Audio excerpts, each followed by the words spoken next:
Vamos abrir em Marcos, capítulo 10, verso 1. Evangelho de Marcos, capítulo 10, verso 1. Diz assim a palavra de Deus: Levantando-se Jesus, foi dali para o território da Judéia, além do Jordão, e outra vez as multidões se reuniram junto a ele. E de novo ele as ensinava, segundo o seu costume. E aproximando-se alguns fariseus, o experimentaram, perguntando-lhe: é lícito ao marido repudiar sua mulher? Ele lhes respondeu: que vos ordenou Moisés? Tornaram eles: Moisés permitiu lavrar carta de divórcio e repudiar. Mas Jesus lhes disse: por causa da dureza do vosso coração, ele vos deixou escrito esse mandamento. Porém, desde o princípio da criação, Deus os fez homem e mulher. Por isso deixará o homem a seu pai e mãe, e unir-se-á a sua mulher. E com sua mulher serão os dois uma só carne, de modo que já não são dois, mas uma só carne. Portanto, o que Deus ajuntou, não separe o homem.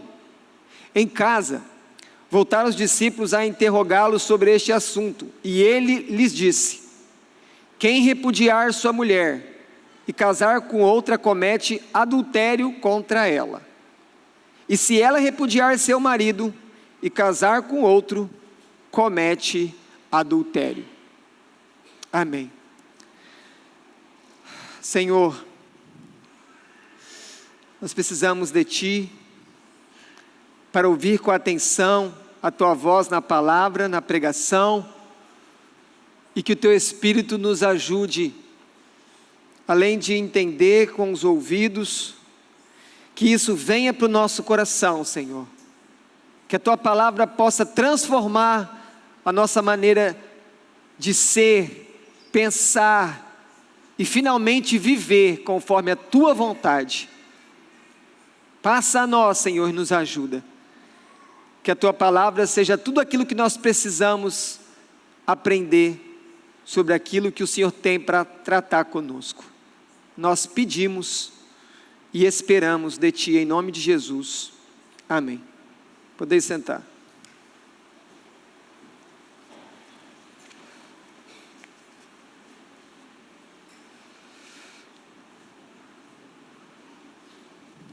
Casamento. Segundo casamento, divórcio, temas importantes para a nossa vida. Um assunto que não fugiu ao ensino de Cristo. Jesus aqui, verso 1, ele está nas suas caminhadas, e enquanto ele caminhava, ele ensinava, numa espécie de escola itinerante. A escola dele não era um lugar fixo como nós temos hoje, também não é o EAD, o virtual, mas era uma escola que enquanto ele andava pregando o Evangelho, os alunos o acompanhavam, e sentavam, e ouviam, e faziam perguntas. O verso 2 diz que quando os fariseus chegaram, eles viram Jesus ali com uma multidão, muitas pessoas, e os fariseus, eles eram mestres, eles também ensinavam. Então quando eles chegam ali, e olham para aquela multidão, querendo ouvir o ensino de Jesus, é claro que isso despertou no coração desses falsos religiosos inveja. E movidos então por esse mau motivo, a inveja, eles então fazem uma pergunta, não porque de verdade eles querem aprender algo de Jesus, mas Eles estão tentando colocar Jesus numa cilada, numa armadilha, para depois ter como acusá-lo perante as próprias autoridades. O que eles estão fazendo aqui é tentando colocar Jesus numa situação embaraçosa, como aquela que ficou o profeta João Batista, que perdeu a vida quando ele fala publicamente do pecado do rei que estava cometendo adultério, porque era casado com uma mulher que ele não deveria estar casado. Então isso estava na mente aqui desses fariseus, então isso os leva a começar esse diálogo, mas não buscando o aprendizado real, mas simplesmente tentando fazer uma cilada para Jesus. E quando eles perguntam, Jesus, é legal, ou seja, está dentro da lei, é permitido pela lei de Moisés, verso 2, repudiar sua mulher? É lícito? Na verdade, isso já estava na lei, então, o melhor termo aqui não é se é lícito, mas eles estão querendo entender o fundamento. Qual é o fundamento? Tipo, qual o motivo que pode levar um homem a mandar a sua esposa embora de acordo com a lei? E a lei que eles estão citando aqui, e que Jesus pergunta para ele, que vos ordenou Moisés, no verso 3, Moisés escreveu assim sobre essa questão do divórcio. Deuteronômio, capítulo 24, verso 1 diz assim: achado coisa indecente nela a esposa, e se ele lhe lavrar um termo de divórcio, ele manda ela embora de casa. Então a grande disputa, a grande palavra que eles queriam na verdade arrancar de Jesus era: Jesus, o que é indecente? O que é indecente? Essa palavra indecente quer dizer o quê? Na época de Jesus, existiam duas escolas principais que interpretavam aqui esse verso e davam interpretações diferentes. Uma era a escola de Hillel, outra era a escola de Shammai. A escola de Hillel era uma escola que nós podemos dizer de liberal. E quando chegava-se para eles e perguntasse o que é indecente, a resposta era: qualquer coisa que a sua mulher fizer e aborrecer você, pode ser que ela queimou a comida, se você já se enjoou dessa falha, faz um termo por escrito, entrega para ela com testemunhas presentes, e então você está divorciado dela. E eles faziam isso. Por outro lado, tinha a escola de Shammai, que era a escola mais conservadora, e dizia o seguinte: indecente é quando essa mulher tiver qualquer comportamento sexual ilícito, ou seja, um adultério. Se ela traísse o marido, então esse marido poderia fazer essa carta de divórcio, e então por essa coisa indecente, ele poderia despedir ela. Era assim que funcionava, mas, como Jesus diz aqui, no verso 3, que vos ordenou Moisés? E aí os fariseus falam, Moisés permitiu, mas quando chega no verso 5, o que Jesus já fala? Por causa da dureza do vosso coração. E aqui você tem que pegar essa dureza do coração deles e voltar para o verso 2, por que eles estão perguntando para Jesus, é lícito divorciar? Esse tipo de pergunta feita por eles já mostra que eles estão longe de Deus, e que o coração deles é duro, porque eles poderiam fazer a seguinte pergunta para Jesus, Jesus, eles sendo homens, eles sendo mestres da palavra de Deus, o que eles deveriam perguntar para Jesus? Jesus, como eu posso ser um marido melhor? Essa seria uma pergunta correta para Jesus, como homem, como casados que eram, e com certeza ali no meio deles haviam divorciados, mas a questão é, o que Deus falava do divórcio no Antigo Testamento?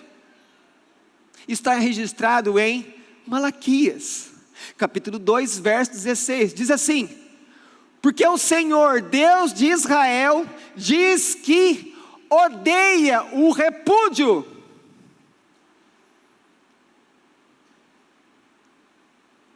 O casamento veio do céu. E já antecipo, o problema não é o casamento, o problema é o casal. O problema são os pecadores dentro do casamento. Mas o casamento é algo, é um arranjo, uma organização social criada por Deus, que veio do céu, e graças a Deus por isso. O casamento é uma bênção. Agora o divórcio vem da dureza do coração dos homens. E quando eu falo homens, eu falo homem e mulher. Nós precisamos ter isso bem claro. Casamento é do céu, divórcio é da terra. O divórcio tem a ver com a incapacidade de mantermos os casamentos, os votos, as alianças que um dia nós fizemos.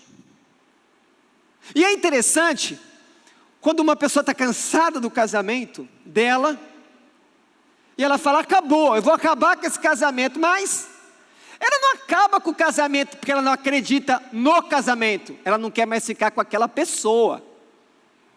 Como é que a gente sabe disso?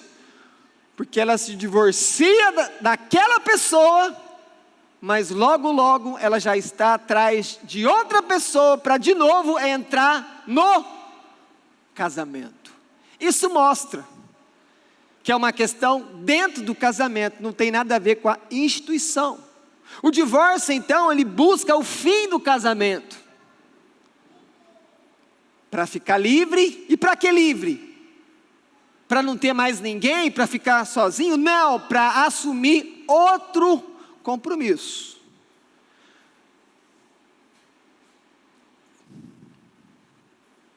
Nicodemos, explicando o que é dureza do coração?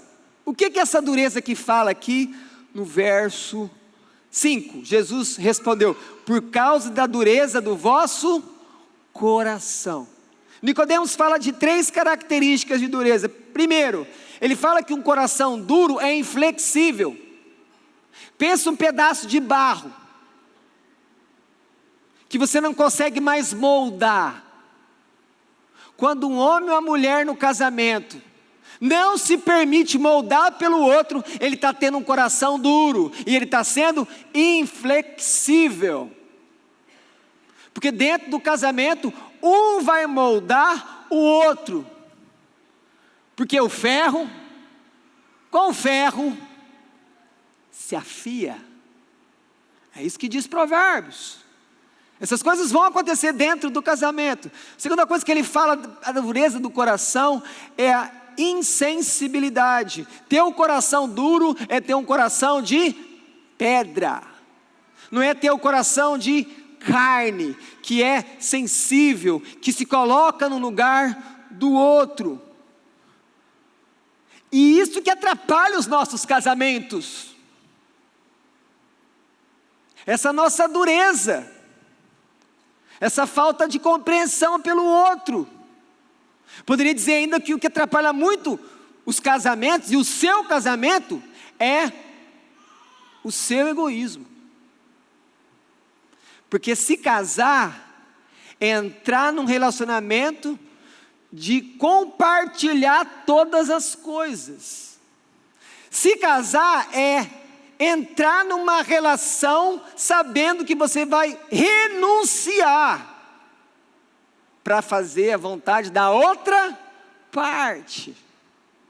Terceiro lugar, Nicodemos diz que um coração duro é um coração teimoso.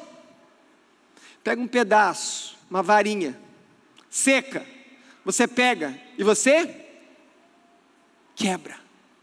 Coração duro são aquelas pessoas que nunca se submetem a Deus, nunca se abaixam, nem para Deus, nem para a esposa, nem para o marido. Eles ficam daquela maneira teimosa, como se fosse um menino ou uma menina teimosa, Não, mas muitas vezes é o marido que é teimoso, é a esposa que é teimosa, e aí quando isso não é confrontado, quando isso não é tratado no casamento, o divórcio pode vir como consequência do quê? Ah, nós somos incompatíveis. Não, os dois corações são duros, é isso que Jesus está dizendo.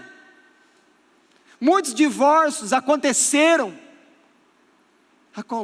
infelizmente vão acontecer por causa do coração mau. O que Jesus falou? De onde vêm os homicídios? De onde vêm os roubos? De onde vêm os adultérios? Senão de um coração mau.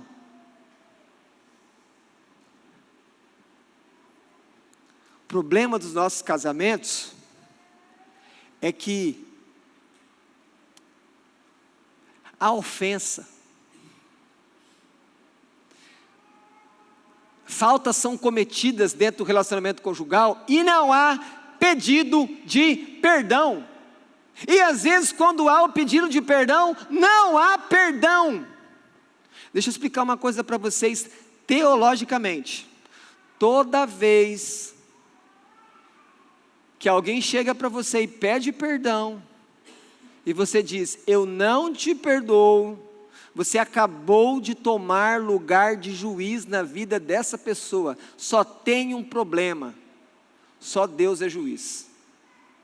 De alguma maneira, quando você diz que não perdoa, é como sem perceber você está usurpando uma palavra que só Deus pode falar não te perdoo. Só Deus pode fazer isso, só Deus. Quando o ser humano faz isso, ele se coloca como juiz. No casamento nós precisamos ser ensináveis, nós precisamos ser humildes para olhar para o outro, para a outra, e deixar aprender com a pessoa. E é isso que faz o casamento ser mais rico, a gente olhar aquilo que Deus colocou no outro, que não colocou em mim, os dons diversos que se somam no relacionamento de casamento. Nós somos muito mais ricos, você que é casado hoje, talvez não parou para pensar nisso, mas você é muito mais rico sendo casado que quando era solteiro, porque você agora tem dons que são compartilhados com você, porque se você é casado, você é casada, você é um só, o que é dele é teu, o que é teu é dele. Nós podemos viver melhor dessa maneira, nós temos mais socorro nos momentos de angústia, sendo dois e não um. Uma coisa que vai ajudar muito seu casamento, você que me ouve que é casado, vai ajudar muito seu casamento, só que é difícil. Olha para a pessoa com quem você está casado e faz o seguinte compromisso com Deus no seu coração: eu vou fazer essa pessoa feliz, eu vou cuidar dela, eu vou cuidar dos interesses dela, eu vou colocar coisas que são importantes para ela acima das coisas que são importantes para mim. Abandone a ideia que vem do mundo, de que nós casamos para buscar a nossa felicidade, porque muito erramos, muito não entendemos o casamento, que um casamento segundo Deus é nós entrarmos numa relação de aliança para fazer o outro feliz, para satisfazer o outro, para ajudar o outro. E se o outro estiver olhando para você e sendo tratado por você dessa maneira, a tendência é muito maior de começar a ter o mesmo comportamento, porque a Escritura diz que amor gera fidelidade, gera fidelidade, compromisso gera compromisso. Então por que tem tanto divórcio?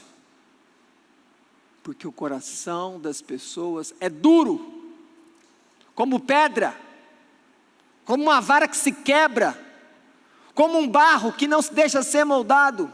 Divórcio não é a vontade de Deus, e ele ocorre por causa do pecado. O divórcio é prejudicial à família, aos filhos, a tudo. A boa notícia é que Deus pode restaurar maus casamentos. Deixa eu dizer para vocês que Deus não é honrado com maus casamentos.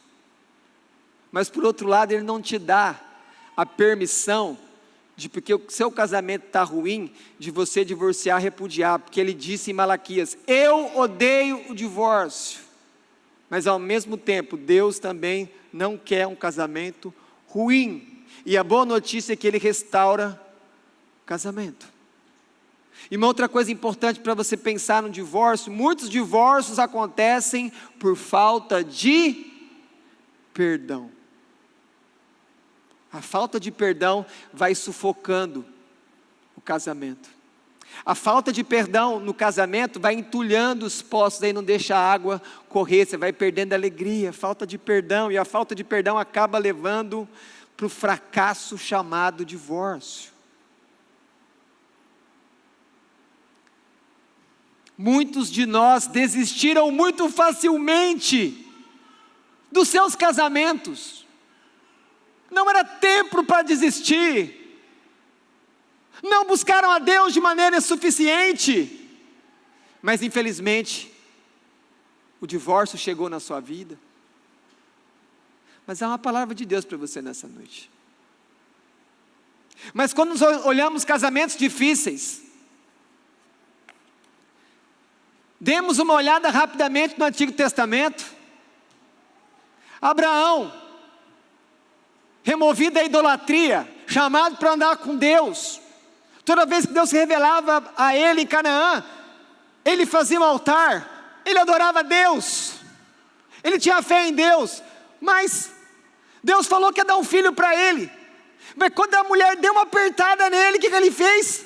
Deitou com a concubina, ou melhor, com a serva, deitou com Agar, e teve o maior problema. O casamento dele virou um inferno, porque ele ouviu a mulher e não ouviu Deus, não confiou em Deus. Mas o caos está instalado no casamento de Abraão. Pior, certa vez Abraão deixa a mulher dele ir, e o homem que leva ela ia possuir ela. Só não faz isso porque Deus intervém.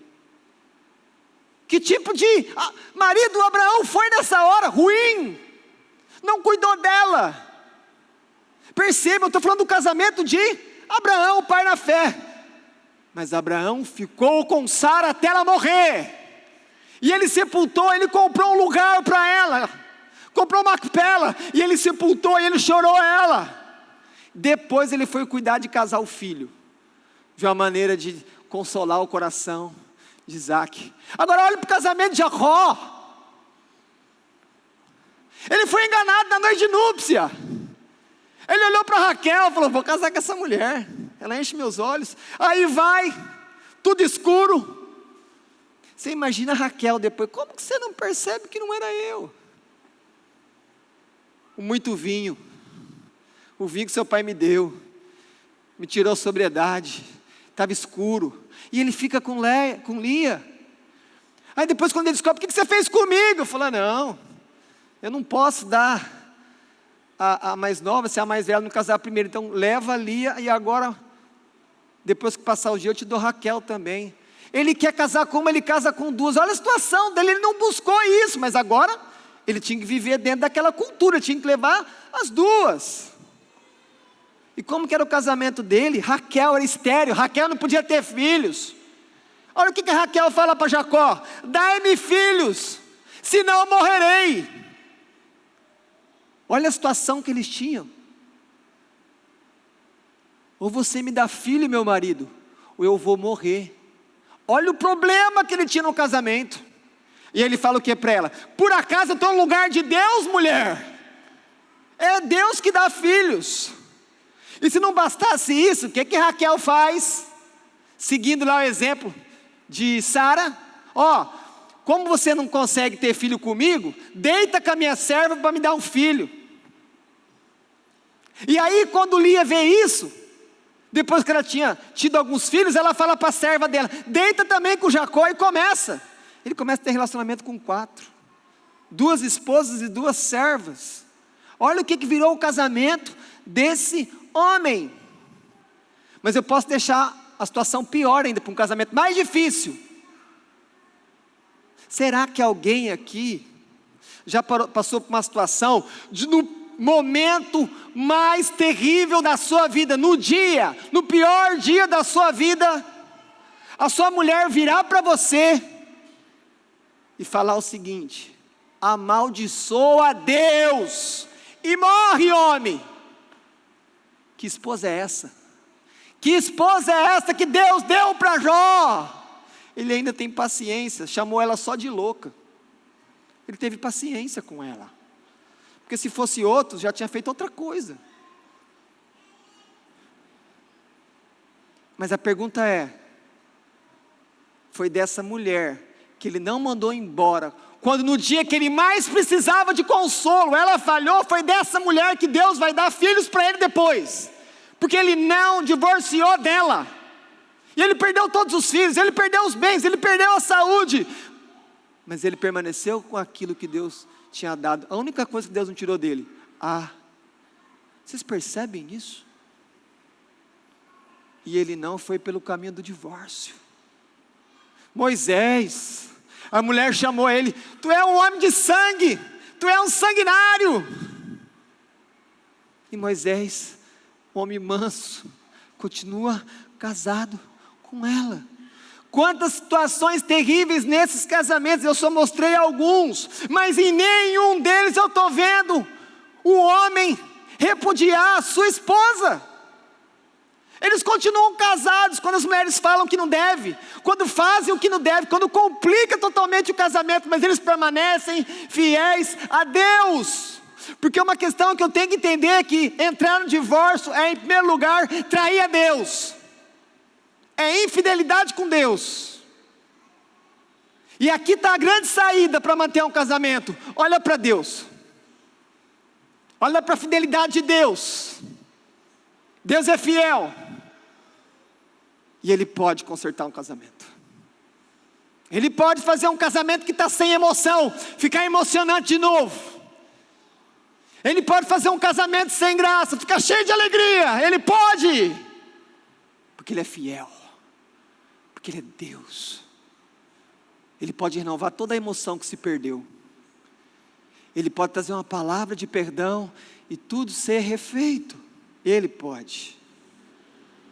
Porque Deus, diferente dos fariseus que com o coração duro só pensavam em como obter um divórcio de maneira legal, Deus é aquele que une. Deus não é o da separação, Deus é o da união.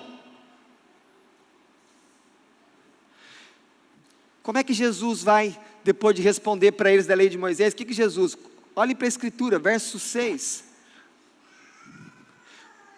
Jesus vai voltar um pouco mais atrás, e Ele vai mostrar então, fala: olha, vocês estão perguntando de Moisés, vocês estão me perguntando como que faz para divorciar, se pode, não pode, o que é indecente, mas eu vou agora voltar um pouco na teologia, eu vou no fundamento, eu vou num tempo antes de Moisés. E Ele vai para onde? Ele vai para Gênesis, Ele vai lá para a criação, e Ele começa a fazer isso no verso 6, desde o princípio da criação, Deus os fez homem e Deus não fez outra coisa. Não existe outra coisa que seja humano, que não seja homem e mulher. Quem disse? Jesus disse. O que passar disso é confusão, igual Babel, confusão. Quando nós olhamos para Gênesis capítulo 2, verso 24, nós vemos ali 3 condições para o casamento, e é isso que Jesus está fazendo aqui. Ele vai exatamente voltar ao capítulo 2, verso 24 de Gênesis, e ele vai falar do casamento. Em primeiro lugar, casamento é o quê? Deixar pai e mãe. Por quê? Porque quando se deixa pai e mãe, você entra em outro relacionamento, e agora esse novo relacionamento vai ter prioridade sobre os relacionamentos anteriores. Olha o que Calvino diz sobre isso. E aqui eu tenho certeza que Deus precisa corrigir muito o coração de pais e mães. Escute isso. Calvino diz assim: o vínculo do casamento é mais sagrado que o vínculo entre pais e filhos. Mas penso eu que a maioria de nós não concorda e não vive conforme Calvino ensinou. E penso eu que Calvino está correto, porque ele está seguindo a Escritura. Os filhos são herança do Senhor. Mas nunca esqueça, filhos são rebentos, são coisas maravilhosas, que vêm de uma aliança chamada casamento. Essa aliança é mais sagrada. Mas, às vezes, experimentamos casamentos ruins, e temos a alegria de experimentarmos paternidade, maternidade, e aí quando escutamos essas coisas, nós não concordamos, porque não é a nossa realidade de vida, não é a nossa prática. Mas, pare um minuto, deixe a sua experiência, deixe o seu pensamento, e o que diz o Senhor?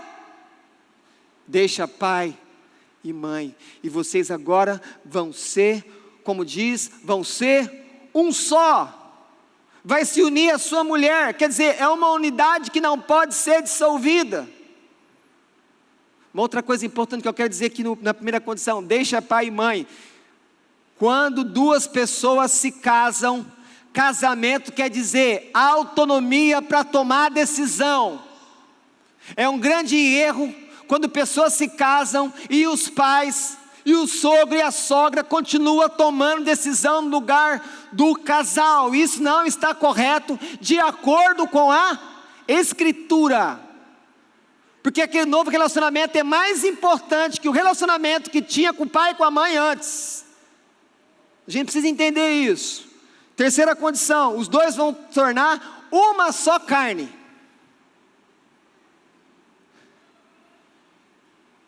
Por mais que a gente possa amar o nosso pai e nossa mãe, e continuamos amando eles até quando eles partem, certo? Mas nós nunca vamos ter um relacionamento tão íntimo, tão profundo, que marido e mulher têm no ato conjugal. Não tem. Não existe. Isso mostra para nós a intimidade, a profundidade, que é o relacionamento de homem e mulher dentro do casamento. Porque no final essa relação tão profunda, ela aponta para algo espiritual, sobrenatural. O casamento no final, representado também pelo ato sexual, ele simboliza a união de Cristo com o crente, essa união mística. Por isso que Paulo fala que nós estamos assentados nas regiões celestiais em Cristo, união. Nós precisamos entender um pouco mais disso. Eu estou unido com Cristo, eu sou um com Cristo. Mas eu estou pecando tanto. Mas mesmo assim o seu pecado não muda isso. Você é um só com Ele, assim como você é um só com a sua esposa, e você, mulher, é um só com o seu marido. E assim como ninguém vai tirar você da presença de Jesus, os casamentos também não devem ser quebrados, as alianças também não devem ser dissolvidas.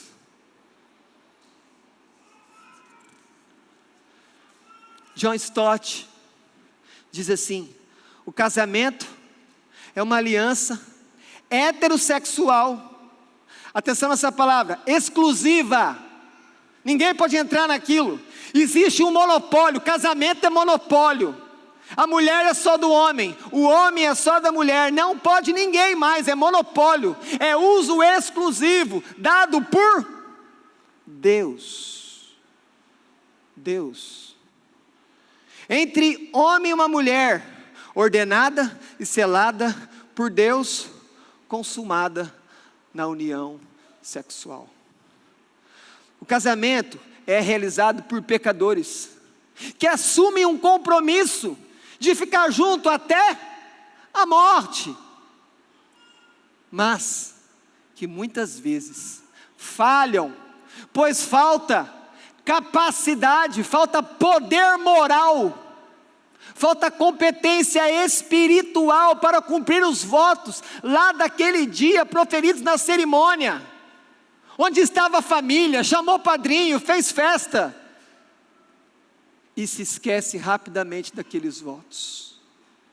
E nesta hora, quando esquecemos o nosso compromisso, os nossos votos, é que o divórcio surge para destruir aquilo que Deus fez, porque Deus que uniu homem e mulher em casamento.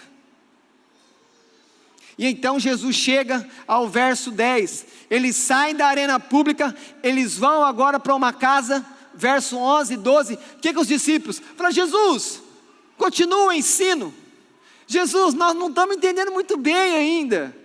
E aí Jesus dá uma palavra pesada. Eu vou repetir o que Jesus falou para eles. Quem repudiar sua mulher e casar com outra, comete adultério com ela. E depois ele continua. Aí ele vai inverter. Se ela, esse ela aqui é o seguinte, dentro da cultura e da lei hebraica, a mulher não podia pedir divórcio. A não ser que ela fosse muito aristocrata, muito poderosa, e ainda conseguia. Mas geralmente mulher não tinha direito de pedir divórcio. Por isso que o único lugar que você vai ver uma mulher falando assim, que a mulher pedir, é no Evangelho de Marcos, porque é escrito para os romanos. E na lei romana e na lei grega, a mulher também podia pedir divórcio. E aí ele diz, se ela repudiar o marido e casar com outro, comete adultério. Perceba, ele foi redundante para um lado e para o outro. E aqui eu quero dizer uma coisa para vocês. Quando o divórcio na terra não é divórcio no céu. E aí eu pergunto para vocês, volta para Jesus, olha lá, o que ele diz aqui? Olha o verso 8, vamos lá, de modo que já não são dois, mas são uma só carne. Eu pergunto, quem fez isso? Quem que está fazendo ser uma só carne? Deus. Deus está fazendo ser um só. Então o que Jesus está dizendo aqui é o seguinte, olha, cuidado, vocês podem fazer carta de divórcio, chamar testemunha, dar na mão da esposa, mandar ela embora, e depois você vai casar com outra, mas diante de Deus, você continua casado com a primeira, e quando você casa com a segunda, você comete adultério. É isso que Jesus está falando, bem simples, bem pesado o que ele está falando, tanto que é pesado, que no Evangelho de Mateus, provavelmente, ou Lucas, quando os discípulos escutam isso, os discípulos falam assim, Jesus, é melhor não casar, Jesus, é melhor não casar se eu entrar numa situação dessa, como que eu vou fazer, Jesus, não posso dar uma carta de divórcio? Aí Jesus fala, ficar solteiro não é para qualquer um, porque você não vai se segurar. Ele fala isso ainda, falando, não adianta, você vai ficar abrasado. E o que Paulo manda os abrasados fazer lá em Coríntios? Está abrasado? Que se case. Por quê? Para não cometer imoralidade e pecar com o corpo contra Deus. Então, o ponto é o seguinte, o divórcio é uma exceção à regra, e existem duas condições específicas na Bíblia, que vai justificar o divórcio. As duas questões são, relação sexual ilícita, traição, adultério, e quando tem um crente casado com a outra parte que não é cristã, e a outra parte não cristã fala, eu vou te deixar, não quero ficar com você. E aí Paulo fala em 1 Coríntios capítulo 7, bom, Deus vos chamou à paz, se ela não quer continuar casado, ou se ele não quer, não é do Senhor, não tem a mesma fé, então deixa ele ir, e você não fica preso, você fica livre. Livre para quê? Para se quiser casar de novo. Mas como? No Senhor. Case-se com um cristão. Essas são as duas condições. Agora,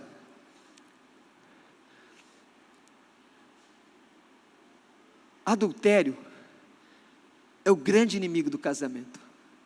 É o adultério que destrói muitos e muitos casamentos. Nós sabemos disso.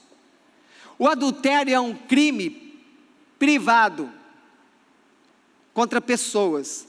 E ele é contra quem? É contra a aliança do casamento. E o adultério, ele é uma desonra. Ele desonra as pessoas, desonra quem pratica, desonra quem sofre.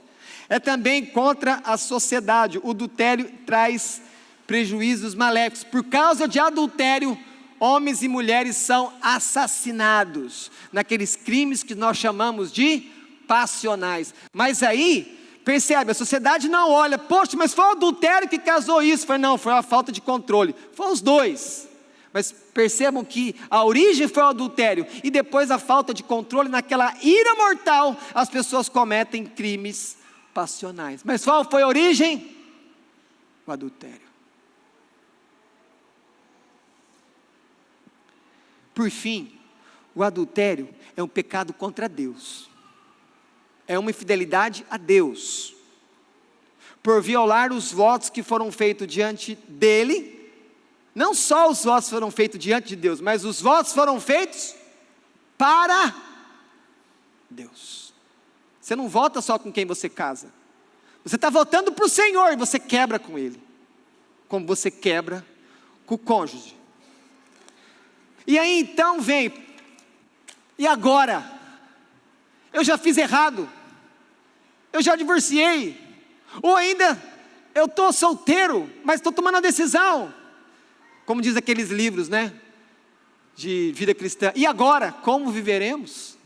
O que faremos? Senhor, mostra o caminho, nós não sabemos o caminho, Senhor. A boa notícia é que Deus não nos deixou órfãos, Ele tem um caminho para nós. A Escritura fala, mesmo quando nós pecamos, mesmo quando nós desviamos do caminho do Senhor, Ele mostra uma maneira de voltar para a presença dEle, amém?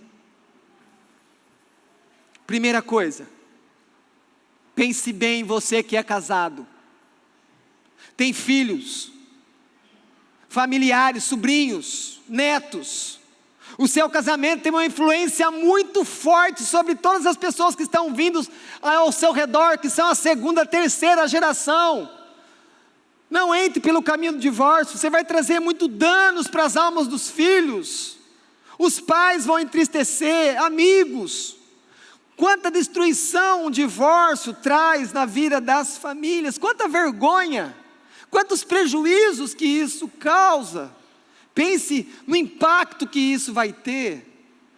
Não desonre a Deus, não desonre os pais. Não dê um mau testemunho para os seus filhos. Infelizmente, o que a gente percebe muitas vezes é que filhos de pais divorciados, quando eles têm problema no casamento, eles olham para onde? Ele olha para o casamento do pai e da mãe e fala, meu pai e minha mãe não conseguiu, eu também não estou conseguindo, eu vou no mesmo caminho. Não faça isso. Fique no caminho do Senhor, fique na fidelidade do casamento, porque o divórcio é da terra, são dos homens. O divórcio, irmãos, é um fracasso. Quando chegamos ao ponto de divórcio, a gente fracassou, essa é a verdade. Ah, mas eu fui a parte ofendida. Eu sei, mas mesmo assim envolve você. Você vai suportar os efeitos, a vergonha e tudo. A questão é que nós temos que evitar o divórcio. E aqui tem uma questão que às vezes você erra como alguém casado. Se você tem uma crise financeira, o que você faz? Procura alguém para te ajudar, pede conselho, e ele vai te dar uma orientação como sair dessa crise. Para de gastar, planeja, vende alguma coisa, renegocia esse juro, não é assim?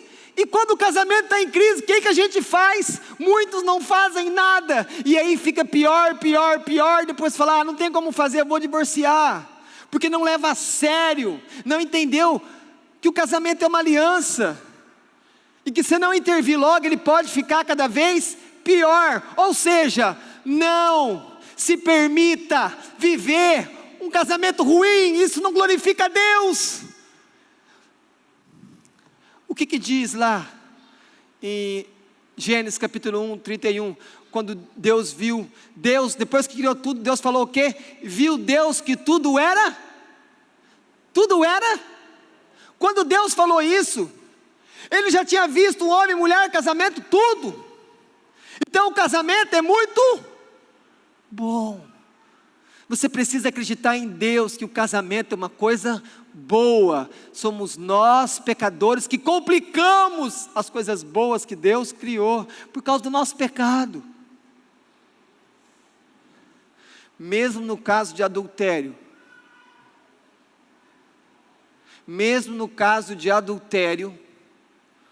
o ideal é reconciliação. Como a gente justifica isso? Ah, pastor, se me trair uma vez só, eu acabo com tudo. Ok, Jesus já falou com você nessa noite, seu coração é duro, ok, e Ele deixou uma saída para você, Ele permitiu, Ele não mandou, mas Ele permitiu. Mas lembra, é a dureza do seu coração. Por quê? Porque se você é filho de Deus, você peca todo dia e Ele perdoa você.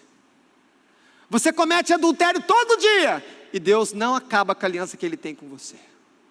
Mas aí quando peca contra você, você não quer perdoar, você não quer reconciliar.